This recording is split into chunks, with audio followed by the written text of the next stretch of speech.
ಇರುವೆಗಳಿದೆ ಅಂತಂದರೆ ನಮ್ಮ ಬೆಳೆಯನ್ನು ಏನಾದರೂ ನಷ್ಟ ಮಾಡುತ್ತಾ ಅದೇನು ಮಾಡುತ್ತೆ, ಆ ಎಲೆಗಳ ಮೇಲೆ ಇಟ್ಟಿರ್ತಕ್ಕಂಥ ಮೊಟ್ಟೆಗಳನ್ನು ಇವುಗಳನ್ನೆಲ್ಲ ಕೂಡ ರಸವನ್ನು ಹೀರ್ಕೊಂಡು ನಾಶ ಮಾಡ್ತದೆ. ಆವಾಗ ನ್ಯಾಚುರಲ್ ಆಗಿ ನಮ್ಮ ಗಿಡಕ್ಕೆ ಪೆಸ್ಟು ಕಂಟ್ರೋಲ್ ಆಯಿತು, ಗಿಡದ ಬೆಳವಣಿಗೆಗೆ ಬೇಕಾಗಿರುವಂಥ ಪೋಷಕಾಂಶಗಳು ಸಿಕ್ತು. ಇದನ್ನು ನಾವು ಮಾಡ್ಕೊಳ್ಳೋದ್ರಲ್ಲಿ ಏನಾದರೂ ತಪ್ಪಿದೆಯಾ?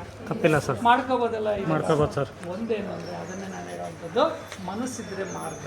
ಕೈ ಕೆಸರಾದರೆ ಬಾಯಿ ಮೊಸರು, ಕೈ ಕೆಸರಾಗಿಲ್ಲ ಅಂತಂದರೆ ಬಾಯಿ ಮೊಸರು ಆಗಲ್ಲ. ಇದನ್ನು ನಮ್ಮ ಪೂರ್ವಜರು ನಮ್ಗೆ ಹೇಳಿಕೊಟ್ಟಿದ್ದಾರೆ. ಇದನ್ನು ನಾವು ಅನುಸರಿಸ್ಕೋಬೇಕು. ಈ ಸಗಣಿ ಮತ್ತು ಗಂಜಲದ ಮಹತ್ವ ಏನು ಅನ್ನೋದನ್ನು ಇವತ್ತು ನಮ್ಮ ಪಂಚಗವ್ಯದ ಮುಖಾಂತರ ತಿಳಿಸ್ಕೊಟ್ಟೆ ಅದಕ್ಕೆ ಅವಕಾಶ ಮಾಡಿಕೊಟ್ಟಿದ್ದೆ. ತಾವು ಏನಾದರೂ ಡೌಟ್ ಇದ್ದರೆ ಈಗ ಪ್ರಶ್ನೆ ಸರ್. ಇದು ಈ ನೀರೊಳಗೆ ಕ್ಲಿಯರ್ ಆಗಿ ನೋಡಿ.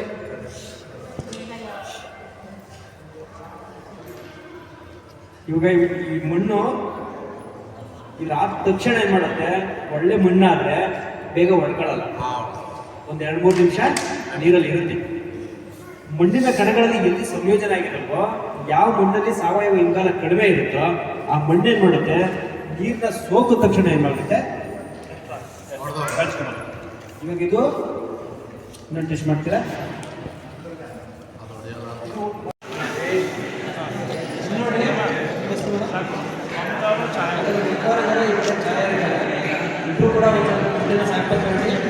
ಹಲೋ, ಇವಾಗ 2 ಮಣ್ಣಲ್ಲಿ ಯಾವುದೋ ಬೇಗ ಹೊಡೆಯುತ್ತೋ ನೋಡಿ, ಯಾವುದು ಪವರ್ಫುಲ್ ಆಗಿದೆ. ಒಂದೇ ಸರಿ ಹಾಕಿ ಇಬ್ರು.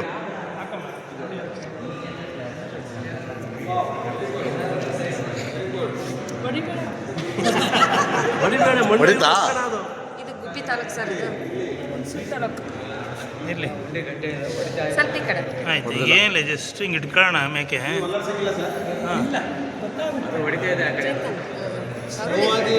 ನಾವು ಹೊಡೆದಿಲ್ಲ. ಈ ಮಣ್ಣು ನೋಡಿ, ಇದು ಹೊಡಿತಾ ಇದೆ ನೋಡಿ, ಕರೆಕ್ಟ್ ಹೊಡಿತಾ ಇದೆ. ಅಲ್ಲ, ಇರಲಿ ಓಕೆ ಸರ್. ಗುಬ್ಬಿ ಗುರಿ ಇಟ್ಕೊಂಡು ನಾವು ಇಷ್ಟು ಜನರ ಜೊತೆ ನಾವು ಇಂಟ್ರಾಕ್ಷನ್ ಚೆಕ್ ಮಾಡಿದ್ವಿ. ಟ್ರೈನಿಂಗ್ ಚೆನ್ನಾಗಿದೆ ಅಂತ ಗೊತ್ತಾಯ್ತು ನನಗೆ, ನೀವು ಹೇಳಿದ್ರಿ ಈಗ. ಬಟ್ ಈ ನೆಕ್ಸ್ಟ್ ಸ್ಟೆಪ್ಗೆ ಆ ಒಂದು ಬಿಸ್ನೆಸ್ ಐಡಿಯಾಸ್ನ ನೀವು ಹೆಂಗೆ ತರ್ತೀರಾ? ನೀವು ಈ ಟ್ರೈನಿಂಗ್ ತೊಗೊಂಡು ಹೋಗಿ ನಿಮ್ಮ ಸುತ್ತಮುತ್ತ ಇರೋದು, ನಿಮ್ಮ ಸುತ್ತಮುತ್ತ ಇರೋ ಜಮೀನುಗಳಿಗೆ ಹೆಂಗೆ ಅದನ್ನ ಸ್ಪ್ರೆಡ್ ಮಾಡಿ, ಆ ನಾಲೆಡ್ಜ್ನ ನೀವು ಹೋಗಿ ಅದನ್ನ ಟೆಸ್ಟ್ ಮಾಡಿ ಅವರು ಅಲ್ಲಿಂದ ಸ್ವಲ್ಪ ಇನ್ಕಮ್ ಪಡ್ಕೊಳ್ಳೋಂಗಾಗಿ ನೀವು ಅದನ್ನ ಸೈಕಲ್ ತರ ಮಾಡಬೇಕು ಅನ್ನೋ ಒಂದು ಆಸೆ ನನಗಿದೆ. ಅದು ನಿಮಗೂ ಇದೆ ಅಂತ ಭಾವಿಸ್ತೀನಿ. ಅದಕ್ಕೆ ಐಡಿಯಾಸ್ ನಿಮ್ಮ ಕಡೆಯಿಂದ ನಾಳೆ ಒಂದು ಹಾಫ್ ಅನ್ ಅವರ್ ಸ್ಪೆಂಡ್ ಮಾಡ್ಬೋದು. ನಾಳೆ ಇಷ್ಟು ಬಿಸ್ನೆಸ್ ಸೆಟಪ್ ಮಾಡೋದ್ರ ಬಗ್ಗೆ ಇದೇ ಆ ಥರ ಫಾರ್ಮಲ್ ಸೆಟಪ್ ನೀವು ಹೋಗಿ ಕಂಪ್ನಿ ರಿಜಿಸ್ಟರ್ ಮಾಡಿಸಿ ಅಂತ ಹೇಳಿಲ್ಲ. ನಿಮ್ಗೆ ಕಿಟ್ ಒಂದು ಕೊಟ್ಟಿರ್ತೀವಿ, ನೀವು ಒಂದು 15 ಸ್ಯಾಂಪಲ್ ಟೆಸ್ಟ್ ಮಾಡಿಸ್ಬೋದು. ಆ 15 ಸ್ಯಾಂಪಲ್ ಅಲ್ಲಿ ಅಟ್ಲೀಸ್ಟ್ ಇನ್ನೊಂದು ಕಿಟ್ ತಗೊಳ್ಳೋಷ್ಟು ನಿಮಗೆ ಒಂದು ಇನ್ಕಮ್ ಬರಬೇಕು. ಅದು ಮತ್ತೆ ಬೇರೆ ಟೆಸ್ಟಿಂಗ್ ಉಪಯೋಗಿಸ್ಕೊಂಡು. ಸೊ ಇವಾಗ ನೀವು ಒಂದು ನೀವು ಮಾಡಿ ಒಂದು ವರ್ಷದಲ್ಲಿ ಒಂದು ಗ್ರಾಮ ಪೂರ್ತಿ ನೀವು ಟೆಸ್ಟ್ ಮಾಡಿದ್ರೆ ಅಂದ್ರೆ ಅದು it is as good as Bharat Ratna award ಬರೋಷ್ಟು. ಅದನ್ನ ಯಾರು ರೆಕಗ್ನೈಸ್ ಮಾಡ್ಲಿಕ್ಕಿಲ್ಲ, ಅದು ಮತ್ತೆ ಅದೇ ಲೆಕ್ಕಕ್ಕೆ ಹೋಗುತ್ತೆ, ನೀವೇನು ನ್ಯೂಕ್ಲಿಯರ್ ಮಾಡಿಲ್ಲ ಅಂತ. ಬಟ್ ನೀವು ಮಾಡುವ ಸೇವೆ ಯಾವಾಗಲೂ ನಿಮ್ಮ ಗ್ರಾಮದಲ್ಲಿ ಇದ್ದೇ ಇರುತ್ತೆ, ಹೆಸರು ಇದ್ದೇ ಇರುತ್ತೆ. ನೀವು ಮಾಡಿರೋದು ಹೆಸರು ಇರ್ತಾ ಬಿಡುತ್ತೋ, ನೀವು ಮಾಡೋ ಕೆಲಸ ಒಳ್ಳೆ ಕೆಲಸ ಆಗುತ್ತೆ. ರೈಟ್? ಸೊ ಇಷ್ಟು ಹೇಳ್ತಾ ಯೋಚಿಸಿ ನೀವು ದಯವಿಟ್ಟು ಹೆಂಗೆ ಮುಂದೆ ತಗೊಂಡು ಹೋಗ್ಬೋದು ಬಿಸ್ನೆಸ್ ಇಂದ ಅಂತ. ನಾಳೆ ಪ್ರೋಗ್ರಾಮ್ ಮುಗಿಸೋಕ್ಕೂ ಮುಂಚೆ ಒಂದು ಅರ್ಧ ಗಂಟೆ ಟೈಮ್ ಸ್ಪೆಂಡ್ ಮಾಡೋಣ. ನೀವು ಬಂದು ನಿಮ್ಮ ಐಡಿಯಾಸ್ ಕೇಳಿ, ಏನ್ ಮಾಡೋದು ಇಷ್ಟ, ಏನ್ ಮಾಡಬಹುದು ಅಂತ. ಅದನ್ನ ನಾವು ಸಪೋರ್ಟ್ ಈ ಪ್ರೋಗ್ರಾಮ್ ಆದ್ಮೇಲೂ ನಮ್ಮ ಟೀಮ್ ಲೀಡರ್ಸ್ ಮೂಲಕ ಗೈಡ್ ಮಾಡೋದು, ಸಪೋರ್ಟ್ ಮಾಡೋದು ಇದ್ದೇ ಇರುತ್ತೆ. ರೈಟ್? ಸೊ ಅದನ್ನ ನಾವು ಆಮೇಲೆ ಬಳಸ್ಕೊಂಡು ಹೋಗೋಣ. ಬಟ್ ಐಡಿಯಾಸ್ ನಿಮ್ಮ ಕಡೆಯಿಂದ ಫಸ್ಟ್ ಬರಲಿ. ನಾಳೆ ಪ್ರೋಗ್ರಾಮ್ ಮುಗಿಯೋಕ್ಕೂ ಮುಂಚೆ ದಯವಿಟ್ಟು ಹಾಫ್ ಅನ್ ಅವರ್ ಇದಕ್ಕೆ ಕೊಡಿ.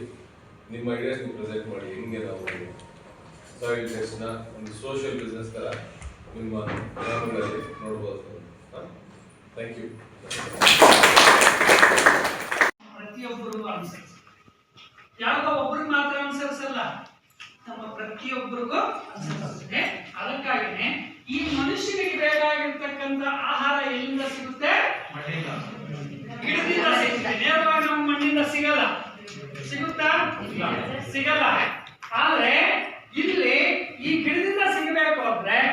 ಮಣ್ಣಿನಲ್ಲಿ ಆರೋಗ್ಯವಾಗಿರ್ತಕ್ಕಂತಹ ಸಾವಯವ ನೈಸರ್ಗಿಕ ಗೊಬ್ಬರಗಳ ಅಂಶ ಇರಬೇಕು. ನಾವಿವಾಗ ಏನ್ ಮಾಡ್ತಿದ್ವಿ ಅಂದ್ರೆ ಪ್ರಧಾನ ಪೋಷಕಾಂಶಗಳಾದಂತ NPK ಅನ್ನುವಂಥದ್ದನ್ನ ಗೋಣಿ ಚೀಲಗಳನ್ನು ತಗೊಂಬಂದು ಭೂಮಿಗೆ ಕೊಡ್ತಾ ಇದ್ವಿ. ಈ ಮೂರೇ ಮೂರು ಅಂಶವನ್ನ ಪ್ರಧಾನ ಪೋಷಕಾಂಶಗಳು ಯಾವುವು? NPK. ಇನ್ನು ಉಳಿದಂತಹ 18 ಪೋಷಕಾಂಶಗಳು ಏನಿದಾವ ಲಘು ಪೋಷಕಾಂಶಗಳು, ಆ ಪೋಷಕಾಂಶಗಳನ್ನು ನಾವು ಕೊಡ್ತಾ ಇದೀವ? ಆದ್ರೆ ಅದನ್ನ ಮಣ್ಣಿಗೆ ಕೊಡುವಂತ ಪ್ರಾಮುಖ್ಯತೆ ಯಾವ ರೀತಿ ಇದೆ ಅಂದ್ರೆ ನಾವು ಬೆಳೆದಂತ ಬೆಳೆಯ ಉಳಿಕೆಗಳು, ಕಾಡಲ್ಲಿ ಸಿಗತಕ್ಕಂತ ಹಸಿರೆಲೆಗಳು ಭೂಮಿಯ ಫಲವತ್ತತೆಯನ್ನು ಹೆಚ್ಚು ಮಾಡತಕ್ಕಂಥದ್ದು.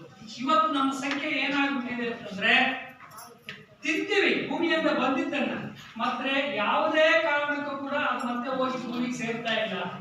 ಇದನ್ನು ಕೂಡ ನಾವೆಲ್ಲರೂ ಕೂಡ ಆಲೋಚನೆ ಮಾಡಬೇಕಾಗಿದೆ. ಅದ್ರ ಜೊತೆಗೆ ಕೆರೆಗಳ ಗೋಡು ಮಣ್ಣನ್ನ ಬಹಳಷ್ಟು ಇಂಪಾರ್ಟೆಂಟ್